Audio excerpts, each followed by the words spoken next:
Hello every one. ഇന്ന് നമ്മൾ പറയാൻ പോകുന്നത് 6th semester BCom income tax and GST അണ്ടറിൽ കവർ ചെയ്യുന്ന ഒരു ഇമ്പോർട്ടൻറ്റ് ടോപ്പിക്കാണ് ഡിഡക്ഷൻസ്. ഓക്കെ, അപ്പോൾ ഒരു ഇൻഡിവിജ്വൽ അല്ലെങ്കിൽ HUF ഹിന്ദു അൺഡിവൈഡഡ് ഫാമിലി ചില സർട്ടൻ പേയ്മെൻറ്റ്സ് അല്ലെങ്കിൽ കോൺട്രിബ്യൂഷൻസ് ചെയ്ത് കഴിഞ്ഞാൽ അത് അവരുടെ ഗ്രോസ് ടോട്ടൽ ഇൻകത്തിൽ നിന്നും ഡിഡക്റ്റ് ചെയ്യാൻ വേണ്ടി പറ്റും, അതായത് കുറക്കാൻ വേണ്ടി പറ്റും. അപ്പോൾ ഏതൊക്കെ പേയ്മെൻറ്റ്, ഏതൊക്കെ ഇൻവെസ്റ്റ്മെൻറ്റ് അല്ലെങ്കിൽ ഏതൊക്കെ കോൺട്രിബ്യൂഷൻസ് ആണ് നമുക്കങ്ങനെ ക്ലെയിം ചെയ്യാൻ പറ്റുക എന്ന് നോക്കാം. അപ്പോൾ ഫസ്റ്റ് നമ്മൾ പറയുന്നത് LIC ആണ്. ഒരു ഇൻഡിവിജ്വൽ അവനവന് വേണ്ടി അല്ലെങ്കിൽ ഭാര്യ അല്ലെങ്കിൽ ഭർത്താവ്, ഭാര്യയ്ക്ക് വേണ്ടി, ഭാര്യ അല്ലെങ്കിൽ ഭർത്താവിന് വേണ്ടി, അല്ലെങ്കിൽ കുട്ടികൾക്ക് വേണ്ടി എടുത്തിട്ടുള്ള LIC പ്രീമിയം അടക്കമല്ലോ. നമ്മൾ LIC എടുത്തു കഴിഞ്ഞാൽ ആ പ്രീമിയം എമൗണ്ട് നമുക്ക് എന്ത് ചെയ്യാൻ വേണ്ടി പറ്റും? ഡിഡക്ഷനായിട്ട് ക്ലെയിം ചെയ്യാൻ വേണ്ടി പറ്റും. ഇവിടെ ഒരു കണ്ടീഷൻ ഉണ്ട്. നമ്മൾ എടുത്ത പോളിസി ഉണ്ടല്ലോ, ആ പോളിസി എമൗണ്ടിൻ്റെ 10%-നേക്കാളും എന്ത് കൂടാൻ വേണ്ടി പാടില്ല? പ്രീമിയം കൂടാൻ വേണ്ടി പാടില്ല. ഓക്കെ, അപ്പോൾ LIC പ്രീമിയം പേയ്മെൻറ്റ് ചെയ്ത് കഴിഞ്ഞാൽ അത് നമുക്ക് ഡിഡക്ഷനായിട്ട് ക്ലെയിം ചെയ്യാൻ വേണ്ടി പറ്റും. ഈ കണ്ടീഷന് ഓർമ്മിച്ച് വെക്കാം.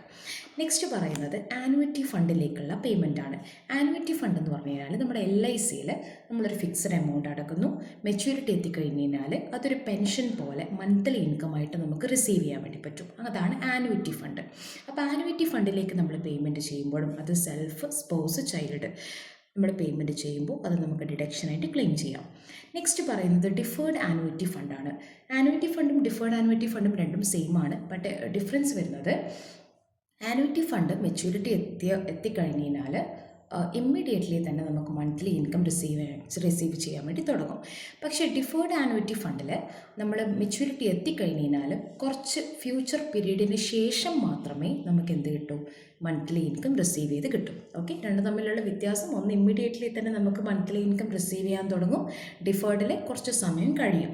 അപ്പോൾ ഡിഫേർഡ് ആനുവിറ്റി ഫണ്ടിലേക്ക് നമ്മൾ പേയ്മെൻറ്റ് നടത്തുകയാണെങ്കിൽ ആ പേയ്മെൻറ്റ് നമുക്ക് എന്ത് ചെയ്യാൻ വേണ്ടി പറ്റും? ഡിഡക്ഷനായിട്ട് ക്ലെയിം ചെയ്യാം. നെക്സ്റ്റ് പറയുന്നത് പ്രൊവിഡൻറ്റ് ഫണ്ടിലേക്കുള്ള പേയ്മെൻ്റ് ആണ്. പ്രൊവിഡൻറ്റ് ഫണ്ട് നമുക്കറിയാം, നമ്മുടെ എംപ്ലോയി സാലറിയിൽ നിന്നും എടുത്തിട്ട് പേയ്മെൻറ്റ് ചെയ്യുന്നതാണ്, പിടിച്ചു വെക്കുന്ന എമൗണ്ട്. അല്ലെങ്കിൽ എംപ്ലോയിക്ക് തന്നെ നമുക്ക് എന്ത് ചെയ്യാൻ വേണ്ടി പറ്റും? പ്രൊവിഡൻറ്റ് ഫണ്ടിലേക്ക് കോൺട്രിബ്യൂട്ട് ചെയ്യാൻ വേണ്ടി പറ്റും. അപ്പോൾ മെയിനായിട്ട് ഇവിടെ ഓർമ്മിക്കേണ്ടത് ഒന്ന് PPF, ഒന്ന് അവനവൻ്റെ പേരിൽ, സ്പോസിൻ്റെ പേരിൽ, ചൈൽഡിൻ്റെ പേരിൽ നമ്മൾ പബ്ലിക് പ്രൊവിഡൻറ്റ് ഫണ്ടിലേക്ക് കോൺട്രിബ്യൂട്ട് ചെയ്യുന്നുണ്ടെങ്കിൽ ഇത് കമ്പനി എംപ്ലോയി എന്നതിൽ നിന്നൊക്കെ കുറച്ചും കൂടി ഡിഫറെൻ്റ് ആയിട്ടുള്ള PF ആണ്. അപ്പോൾ പബ്ലിക് പ്രൊവിഡൻറ്റ് ഫണ്ടിലേക്ക് നമ്മൾ പേയ്മെൻറ്റ് ചെയ്യുന്നുണ്ടെങ്കിൽ അത് ഡിഡക്ഷനായിട്ട് ക്ലെയിം ചെയ്യാം. അതുപോലെ ഒരു എംപ്ലോയി അവരുടെ സൂപ്പർ ആനുവേഷൻ ഫണ്ടിലേക്ക് പേയ്മെൻറ്റ് നടത്തുകയാണെങ്കിൽ അല്ലെങ്കിൽ ഇൻവെസ്റ്റ് ചെയ്യുകയാണെങ്കിൽ അത് നമുക്ക് എന്ത് ചെയ്യാൻ വേണ്ടി പറ്റും? ക്ലെയിം ചെയ്യാം, ഡിഡക്ഷനായിട്ട് ക്ലെയിം ചെയ്യാം. സൂപ്പർ ആനുവേഷൻ ഫണ്ട് എന്ന് പറഞ്ഞാൽ ഒരു എംപ്ലോയി, ഒരു കമ്പനിയിലെ എംപ്ലോയി, അവർ ജോലി ചെയ്യുന്ന സമയത്ത് തന്നെ അവരുടെ സാലറിയിൽ നിന്നും ഒരു എമൗണ്ട് സൂപ്പർ ആനുവിറ്റി ഫണ്ട് എന്ന സ്കീമിലേക്ക് കോൺട്രിബ്യൂട്ട് ചെയ്യുകയാണ്. റിട്ടയർമെൻറ്റിന് ശേഷം ആ എമൗണ്ട് ക്യുമുലേറ്റീവായിട്ട് അയാൾക്ക് റിസീവ് ആവും. അപ്പോൾ ഈ സൂപ്പർ ആനുവേഷൻ ഫണ്ടിലേക്ക് പേയ്മെൻറ്റ് ചെയ്യുന്നതും, അതായത് പേയ്മെൻറ്റ് മീൻസ് കോൺട്രിബ്യൂഷൻ ആണല്ലേ, അവർ എംപ്ലോയിക്ക് തന്നെ കിട്ടുന്ന എമൗണ്ടാണ്. കോൺട്രിബ്യൂട്ട് ചെയ്യുന്ന എമൗണ്ട് നമുക്ക് ഡിഡക്ഷനായിട്ട് ക്ലെയിം ചെയ്യാം. ഓക്കെ, നെക്സ്റ്റ് പറയുന്നത് NSSC ആണ്. NSSC എന്ന് പറഞ്ഞാൽ നമ്മുടെ പോസ്റ്റ് ഓഫീസിലുള്ള ഒരു സേവിങ് സ്കീമാണ് NSSC, നാഷണൽ സേവിങ് സർട്ടിഫിക്കറ്റ്. അതിലേക്ക് കോൺട്രിബ്യൂഷൻ ചെയ്യുന്നത് അല്ലെങ്കിൽ ആ ഒരു NSSC നമ്മൾ പർച്ചേസ് ചെയ്യുന്ന ആ എമൗണ്ട് ഉണ്ടാവുമല്ലോ, ആ പേയ്മെൻ്റ് ഉണ്ടല്ലോ, അത് നമുക്ക് ഡിഡക്ഷനായിട്ട് ക്ലെയിം ചെയ്യാം. അത് മാത്രമല്ല, ഈ ഒരു NSSCയിൽ നിന്നും നമുക്ക് കിട്ടുന്ന ഇൻട്രസ്റ്റ് ഉണ്ടാവുമല്ലോ, നമുക്ക് പലിശ കിട്ടും. ഈ ഇൻട്രസ്റ്റും കൂടി എന്ത് ചെയ്യാം? കിട്ടുന്ന ഇൻട്രസ്റ്റും നമുക്ക് ഡിഡക്ഷനായിട്ട് ക്ലെയിം ചെയ്യാം. കാരണം കിട്ടുന്ന ഇൻട്രസ്റ്റ് നമ്മൾ ഈ NSCയിൽ തന്നെ വീണ്ടും റീഇൻവെസ്റ്റ് ചെയ്യുകയാണ് ചെയ്യുക. നമ്മൾ 5 വർഷത്തേക്കാണ് NSC ഉണ്ടാവുക. അപ്പോൾ ഓരോ വർഷവും നമുക്ക് കിട്ടുന്ന ഇൻട്രസ്റ്റ് അതിലേക്ക് തന്നെ റീഇൻവെസ്റ്റഡ് ആവുകയാണ് ചെയ്യുക. അപ്പോൾ കിട്ടുന്ന ഇൻട്രസ്റ്റും കൂടി നമുക്ക് എന്ത് ചെയ്യാൻ വേണ്ടി പറ്റും? ഡിഡക്ഷനായിട്ട് ക്ലെയിം ചെയ്യാം. അപ്പോൾ 5 വർഷം വരെയാണ് ഇതിൻ്റെ കാലാവധി. അപ്പോൾ 6ാമത്തെ വർഷം നമ്മൾ റിസീവ് ചെയ്യുന്ന ഇൻട്രസ്റ്റ് നമുക്ക് എന്ത് ചെയ്യാൻ പറ്റില്ല? ഡിഡക്ഷനായിട്ട് ക്ലെയിം ചെയ്യാൻ പറ്റില്ല. കാരണം അവിടെ റീഇൻവെസ്റ്റ്മെൻറ്റ് നടക്കുന്നില്ല. 5 വർഷത്തോട് കൂടിയിട്ട് ഈ ഒരു സ്കീം അവസാനിക്കുകയാണ്. ഓക്കെ, അപ്പോൾ NSSCയിൽ നമ്മൾ കോൺട്രിബ്യൂട്ട് ചെയ്ത എമൗണ്ട്, അതുപോലെ അതിൽ നിന്നും റിസീവ് ചെയ്ത ഇൻട്രസ്റ്റ്, ഇത് രണ്ടും നമുക്ക് എന്ത് ചെയ്യാൻ വേണ്ടി പറ്റും? ഡിഡക്ഷനായിട്ട് ക്ലെയിം ചെയ്യാം. പക്ഷേ ഒരു കാര്യം ഓർമ്മിക്കുക, 6th ഇയറിൽ അതായത് 6ാമത്തെ വർഷം NSSC തീരുകയാണ്, അവസാനിക്കുകയാണ് അല്ലേ. അപ്പോൾ 6ാമത്തെ വർഷം നമുക്ക് കിട്ടുന്ന ഇൻട്രസ്റ്റ് എന്ത് ചെയ്യാൻ വേണ്ടി പറ്റില്ല, നോട്ട് എലിജിബിൾ ഫോർ ഡിഡക്ഷൻ ആണ്, ഡിഡക്ഷന് എലിജിബിൾ ആവില്ല. നെക്സ്റ്റ് നമ്മൾ പറയുന്നത് യൂണിറ്റ് ലിങ്ക്ഡ് ഇൻഷുറൻസ് പ്ലാൻ ആണ്. അതിങ്ങനെ തന്നെയാണ് ക്വസ്റ്റ്യനിൽ ചോദിക്കുക.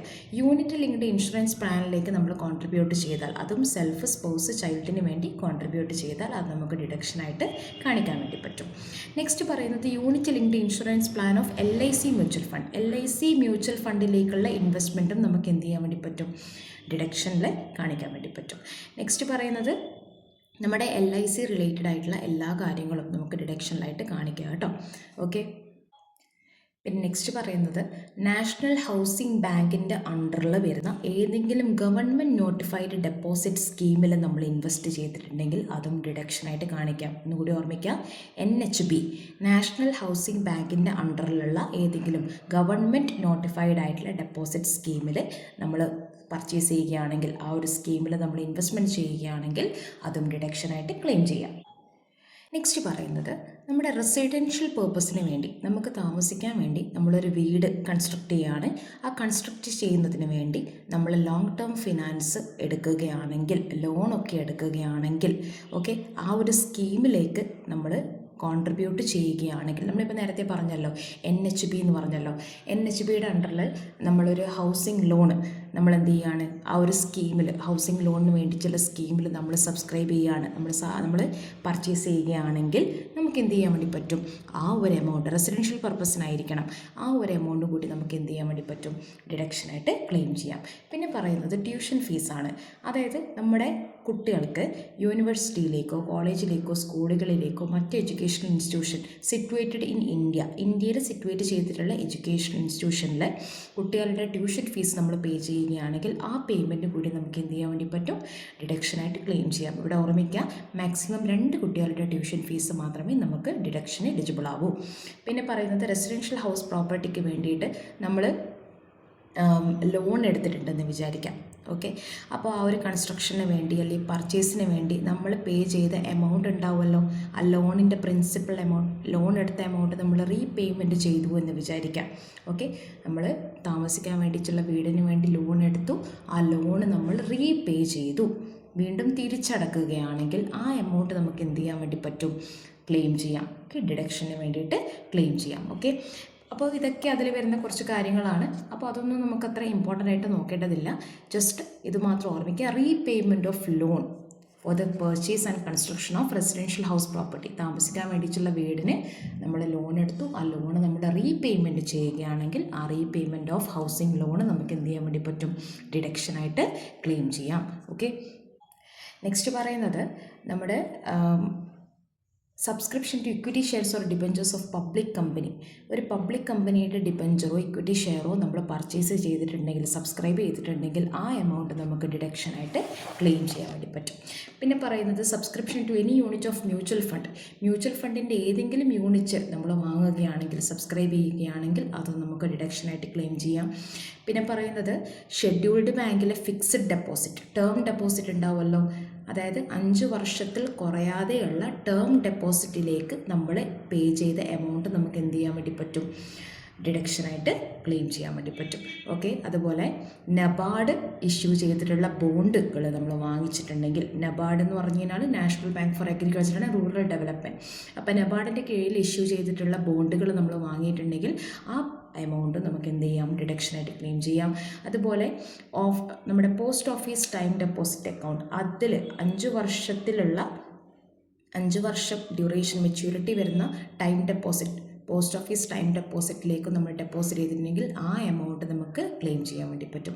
അതുപോലെ സീനിയർ സിറ്റിസൺ സേവിങ്സ് സ്കീമിൽ ഡെപ്പോസിറ്റ് ചെയ്തിട്ടുണ്ടെങ്കിൽ ആ എമൗണ്ട് നമുക്ക് ക്ലെയിം ചെയ്യാം.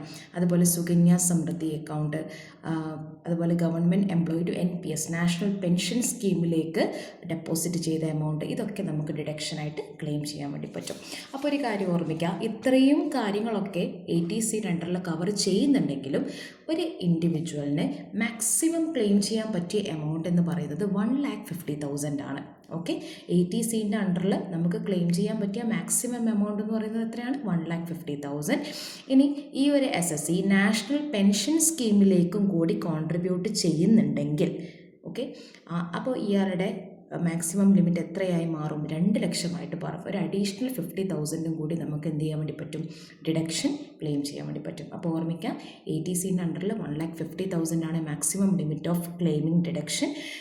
NPSലും കൂടി ഇയാൾ കോൺട്രിബ്യൂട്ട് ചെയ്യുകയാണെങ്കിൽ ആ ഡിഡക്ഷൻ 2 ലക്ഷമായിട്ട് കൂടും. അപ്പോൾ ഈ ഒരു വീഡിയോയുടെ ലാസ്റ്റ് ഞാൻ ഇതിൻ്റെ ഒരു ഷോർട്ടായിട്ടുള്ളൊരു നോട്ട് കൊടുക്കാം. അപ്പോൾ അത് റെഫർ ചെയ്താൽ നമുക്ക് ATC മൊത്തത്തിൽ കവർ ചെയ്യാൻ വേണ്ടി പറ്റും. ഓക്കെ. അപ്പോൾ എന്തെങ്കിലും ഡൗട്ട്സോ കാര്യങ്ങളോ ഉണ്ടെങ്കിൽ കമൻറ്റ് ബോക്സിൽ ചോദിക്കുക കേട്ടോ. Thank you so much.